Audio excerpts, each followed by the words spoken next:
Hello, I'm James Daggar-Nickson. Welcome to Media Week. Ahead on the program this week, Ben LeBrun from Options Express joins us for an update on the media stocks. And with AFL set to return this weekend, how is the game covered differently to the likes of the NRL? More TV news and analysis a little bit later in the show. Of course, my co-host, James Manning, editor and publisher of Media Week, is here to take us through all those stories and more. But first, the business model for magazines continues to alter as media owners adapt to changing habits of content consumption. Recent strategies have seen publishers abandoning print for younger readers while carefully transitioning older audiences to a diet that mixes print and digital. One publisher who thinks there is a future for print with a younger audience is Seven West Media's Pacific Magazines. The General Manager of Entertainment and Family at Pacific, Louisa Hatfield, joins us now to talk about their recent refresh of Girlfriend magazine and how this differs from what else they're doing across their portful. Louisa Hatfield, appreciate your time today. That's okay. I have to confess, I don't feel like I am an expert commentator when it comes to Girlfriend magazine, so you'll have to excuse me, but what's happening? What are some of the changes? That's good. That means I won't get any tricky questions. Basically what we've done is we've made it digital first, but we've kept a print. And I think some people found that surprising, but we have discovered that Gen Z, teenage girls, really do still want that print. And while they're asking for it, and also actually our clients, so we've got many passionate advertising clients who are really passionate about print, so while they're asking for it as well, then that's what we're going to give them. We've just changed the way that we do it. So we're now doing it quarterly, seasonal, we're making it more luxe. It's more sort of, I suppose if you're a teen girl, you'd call it a locker goal, a keepsake. We know that teen girls love stationery and all of that stuff. They love typo and KKK, so why wouldn't they still love a print? It's that more immersive, deeper dive into the content that they still love. But tell me, because you must have had a fair bit of sort of big, think groups and sessions about where you should take the brand, because fantastically successful in print for a long time, built a massive brand. Yep. Did you ever think, was it the option ever to walk away from it and go, well, this is just too hard, given the way teenagers and younger people are consuming stuff? no, but we did look at it really carefully. So we did 6 months of research, really, and in that we did a lot of quantitative research, 1,500 teen girls, and we basically asked them what they wanted. And they still passionately wanted the print, but at the same time, these girls have been using mobiles since they were in nappies. So we have to be multi-platform for them. We have to make sure that we're doing it, delivering the news on all fronts really, really quickly, just in the ways they want. And I think it's just like with any of our products, you have to remember that on whatever platform you're on, you have to deliver that content in a different way. So if you're doing it on social media, it's all about emotion and family and friends and shareable. If you're doing online, it's information, it's now. And then obviously with the print, it's more immersive. It's that deeper dive, relaxation and escape. And as long as you understand your audience intimately, which Tamara Davis, the content director, does, and those platforms and how they are different, then I think you can win. You mentioned before that some of the advertisers that you have actually enjoy having that print exposure. Was that surprising, and why do you think that is? I think because all the talk about, it's online, it's all about social and so forth. Yeah. I think it's advertisers, and I hope they don't mind me mentioning it, but it's advertisers like Napoleon and Priceline and CoverGirl, etc. But I believe that they understand passionately that, again, it's different platforms. So the way that you the audience engages with your content on different platforms is so important. I do think a lot of clients don't understand that, but those really clever clients like Napoleon and Priceline absolutely get that. So they know that they're going to get that relaxation, escape, that immersiveness with the print, and of course it looks so amazing. You still can't beat that amazing, beautiful image on paper. That you can't get that on your mobile. So yes, you get that up-to-date, quick, what's happening now, please tell me. Oh my God, I can't believe this, let's share that with my friends, have a good laugh and all of that on your mobile. But that print immersive is still important. Tell us about that changing business model. You've gone from 12 magazines just to 4. So you're going to be a lot more reliant, presumably, on digital ad revenue. How hard is that going to be to generate in the quantity you need it? And have you been able to diversify? Can you get sort of revenues anywhere else? Actually, we surprisingly, I think to us as well, we, an advertising way, the advertising team actually exceeded their targets.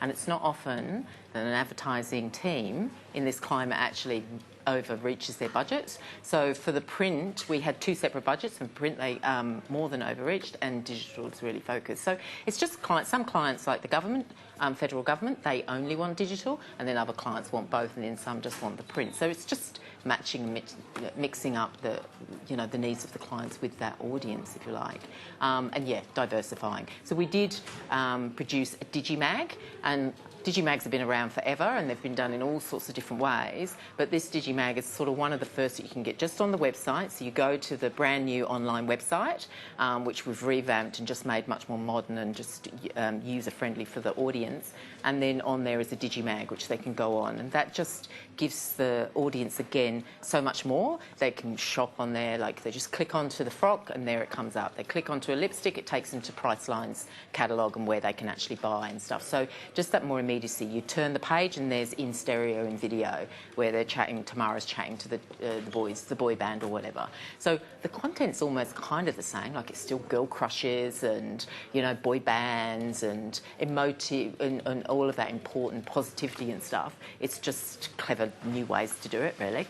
And challenges that you've faced and addressing through Girlfriend, I mean, are they similar challenges that you face across your other mastheads, or are they quite specific? No, they're very similar and traditional, because I cover New Idea as well, which is obviously more of a traditional media, and for an average age 50-year-old, 48, 50-year-old woman. So I don't like the word average Australian woman because there is no such thing, but let's just, for the argument here, call her Australian grocery buyer, mum, Australian, ordinary. Is unique. She is hard to pigeonhole now. She has moved along and we've had to move along with her. But I think why we've won, a New Idea is kicking huge digital goals. Only the other day we got 113,000 unique browsers in one day. So they're kicking massive goals against their rivals is because 2 things really.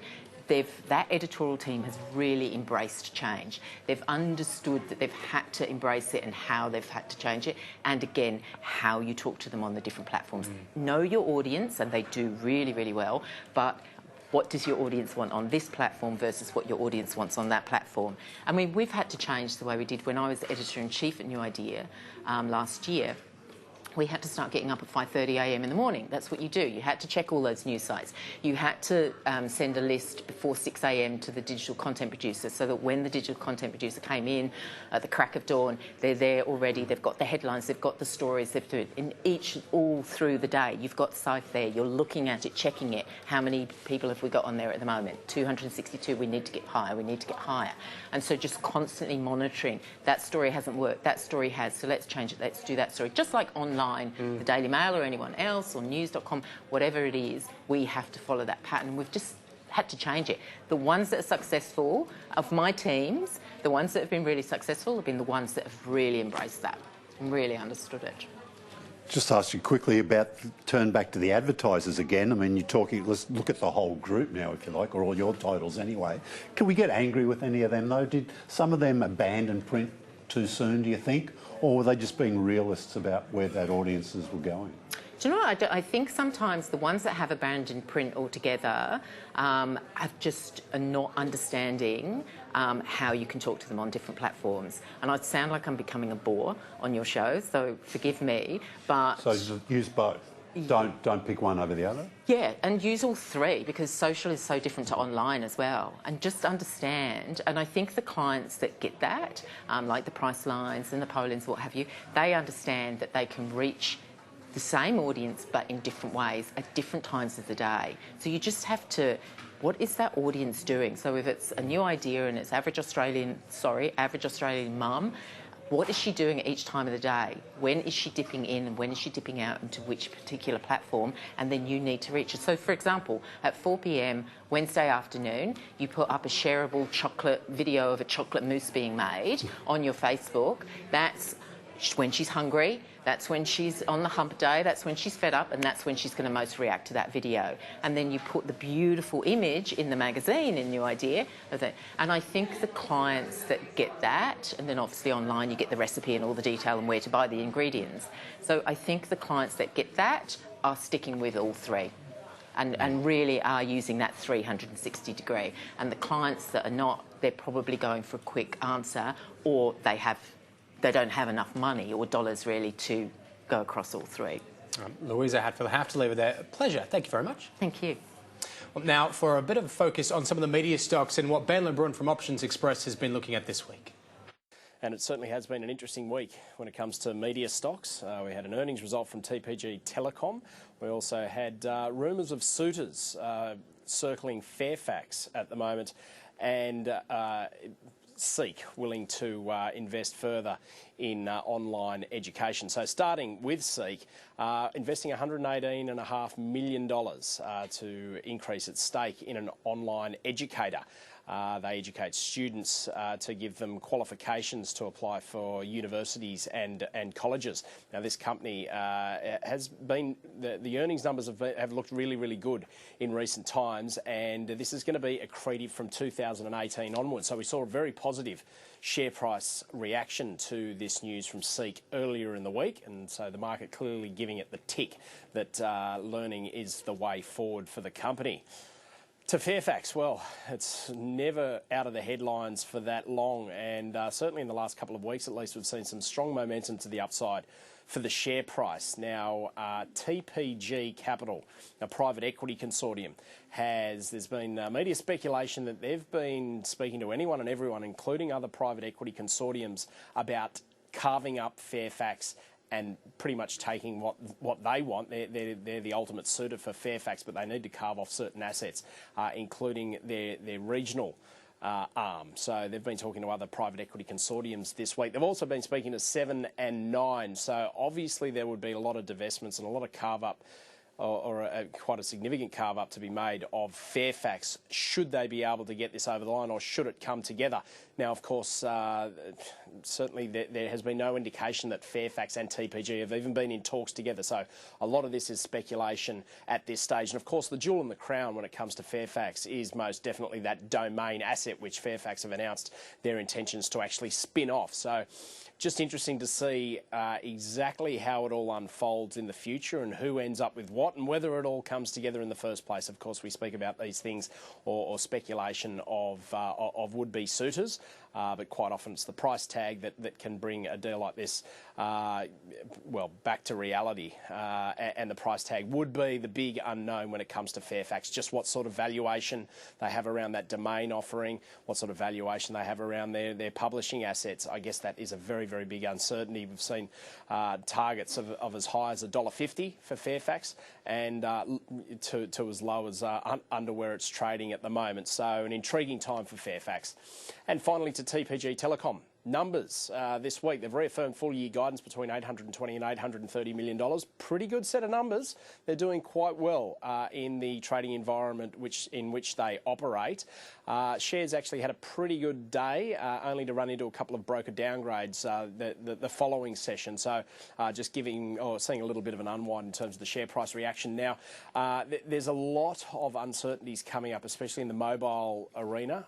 They've got high hopes and big ambitions in Singapore and Australia, and they've got an ACCC ruling coming up in terms of roaming, that roaming ruling coming up in the short term. So big plans, big aspirations in Singapore and Australia in mobile.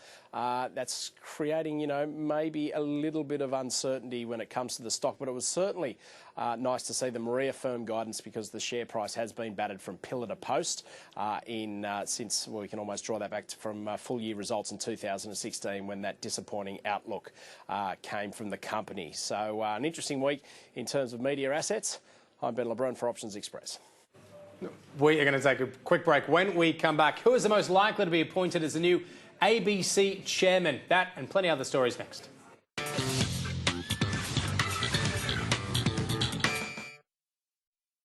With outstanding quality, durability, reliability, safety and service, it's no wonder we're Australia's #1 forklift company. Toyota Material Handling. Solutions for every pallet.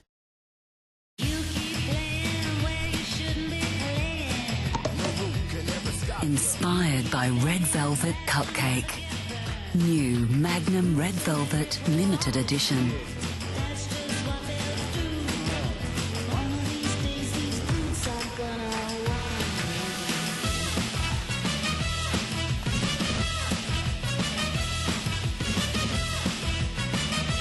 Magnum for pleasure seekers.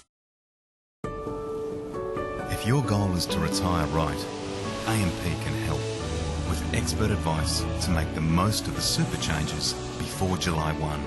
Visit amp.com.au/superchanges. Looking to sell your home for the best price with less stress? You need the foolproof Smart Seller Guide from Open Agent, Australia's #1 agent comparison site. Discover the key factors you must know before choosing an agent so you can sell for more. Maximise your sale with our expert Smart Seller Guide. Be informed and know the costs involved. Understand if renovating will make or cost you money. Know if you should go to auction or sell privately. And how to choose the best agent. Go to openagent.com.au and download your free Smart Seller Guide. Trust the people that help thousands sell their home stress-free.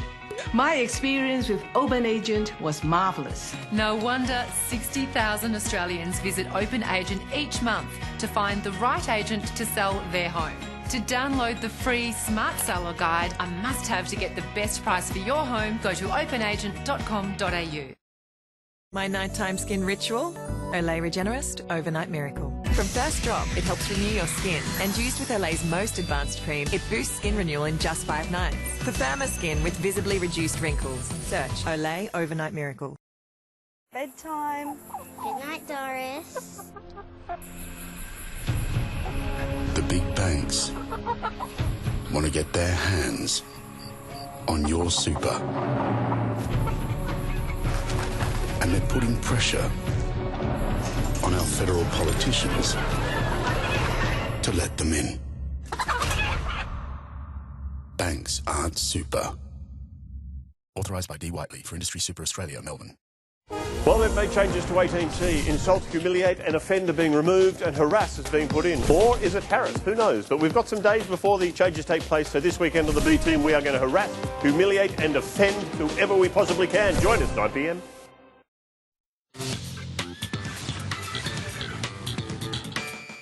Welcome back to Media Week. My co-host James Manning, editor and publisher of Media Week, is of course here. And James, we're going to talk television. Just to start with the NRL, been going for 3 weeks. AFL doesn't start till this weekend. You know, is there much change in terms of coverage this year? There's not a lot going on. I mean, Fox Footy's back as the dedicated AFL channel. They've got all games live, 7 simulcasts. 4 games most weeks, about 3 games some weeks, 4 games some weeks. They've lost their Saturday afternoon game. That's now gone to a Foxtel exclusive. There was some thought that might be sold off to another free-to-air channel this year. That didn't happen. There's probably more Thursday night games, which do very well for 7. So some nights 7 will have Thursday, Friday, Saturday nights and a Sunday afternoon game. So they're pretty happy about that, but it doesn't go all the way through the season. In the absence of the AFL, we've been seeing, and we'll look at the ratings in a minute, we've been seeing the NRL dominates, you know, very much. Sure. Is it going to be well, a that's a different story fascinating once thing. the AFL... I mean, you know, I might have mentioned before, the NRL's the biggest population areas, New South Wales, Queensland, outrate in terms of audience what Victoria, South Australia and WA add up to. Right? Yeah. So it's not a lot, but there's probably at least 1 million in it. More people in those NRL states. So they're probably going to do a little bit better, but it's going to be fascinating watching the next few weeks, the jostling between those big AFL games and the big NRL games. Either way, Fox Sports the winner, Ryan. Yeah, absolutely. Speaking of Fox Sports, a pop-up Formula One channel this week. Yeah, they do these pop-up channels very well. They used it, I think, for the first test, Australia and India. They had the cricket on a pop-up channel. Now they're doing it with the Australian Grand Prix on the weekend in Melbourne. They're sharing the F1 rights with 10. 10 goes big on the Melbourne GP, does very well. It'll be probably one of their best Sundays of the year. They certainly need some big audiences at the moment because they're transitioning between I'm a Celebrity to Get Me Out of Here and the start of MasterChef. So they'll really welcome that GP. Yeah, but Fox Sports does all the Grand Prix. They take the Sky Sports coverage from the UK, which is just fantastic. It is brilliant. Yeah. It is the gold mark, in my opinion. Yeah, BBC's absolutely. coverage. So, yeah. Sky's coverage, sorry. Yeah. Let's move on to some of the other general media news this week, and it's become, I don't know if there's a betting market on it, there should be though, but who's going to be the ABC chairman? Justin Milne, the latest name to be favoured. Yeah, been a couple of false starts, but it looks like Justin Milner. And as we go to air today, I don't think it's been confirmed yet, but everybody's assuming he's going to be the person. You know, best known from his days at Telstra, I think about 6 years. He turned Aussie Mail into a real force in the very early days of the internet, when most people who were online had an Aussie Mail account, I think, and an Aussie Mail email address. Of course, he helped Malcolm Turnbull get very rich. Yeah. He was an investor in the early days, I think, in Aussie Mail. And he might have to give up a few directorships, so I'm not sure if there'll be some conflicts there, what he'll be allowed to carry on. I think he's got 6 separate directorships at the moment, Justin Milner. So he's certainly on the... When will we know? I think it'll be any day, presumably. You know, I guess they're just doing the paperwork or proof checking the release. I'm not sure, but I don't think it's far away. Fairfax, yet more reports, private equity over in the US have an interest. Yeah, TPG Capital has been the company announced. And the reason why you give this some credence is it's, I guess, been in a Fairfax publication. You think would probably get tipped off about what's happening. To TPG Capital, big in the tech space, investor in Uber, investor in Airbnb. You know, so the Domain has got their attention. Is that the crown jewel? Yeah, absolutely.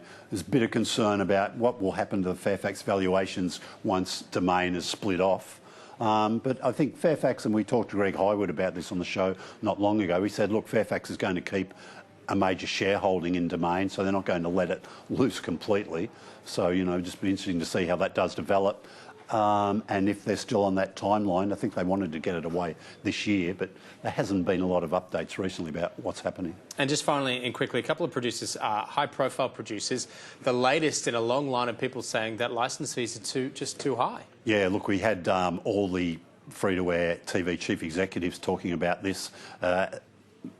As recently as last year, Paul Anderson's always on about it from Network 10, of course, that why should they be paying licence fees to use the airwaves when in the world of digital, anybody can get up there, you know, whether it's Facebook, Google or the smaller players, without having to pay a licence. And they just think if that fee was abolished, a lot of that money would fund new content.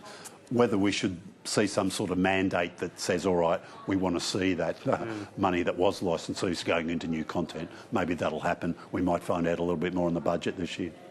Right, let's get to ratings. We're going to kick it off with the free-to-air ratings and see how everyone has been performing for week 11. Channel 9, I imagine they just wished I'm Married at First Sight was a little bit longer. I mean, it seems to have drawn out for bloody ever, but you can well, I think it's go for even longer if it's first. Yeah, I think it's going to go a bit longer. I think we might nearly have another fortnight left, even though it keeps seeming like it's about to finish. Extraordinary. So there's going to be some more. And they've recommissioned for next year, so maybe we'll get it even longer next year. And I'm a Celebrity. I don't remember seeing it too often in the no, correct. Winners, I mean, it did well in its demo. It built year on year, but this was the final, and it's turned up, I think, in a couple of spots in that top 10 for Network 10, which I'd be very happy about. My Kitchen Rules not getting a start till number 6 and number 10. Yeah, but there's still reasonable numbers, as we've said each week, you know, but it's just lost that cachet of being the runaway winner. Let's turn to subscription television again for week 11. The NRL. Fox Legal 5, as you mentioned, it's, you know, but will we see that change much next week? It'd be fascinating to see if and how many shows Fox Footy get into that top 5. And switching over, this is of course for the non-sport subscription television ratings. Yeah, look, Gogglebox Selling Houses have got a real grip on that top 10 spots. And we're starting to get to the end of those seasons. I noticed Lifestyle's promoting Gogglebox UK, which will be coming on soon when the Australian series of 10 episodes runs out. Bake Off and Big Bang Theory still doing well there too. Yeah, I didn't know Big Bang Theory is on Foxtel. There you go. And look, just a minute left to go. Media reforms.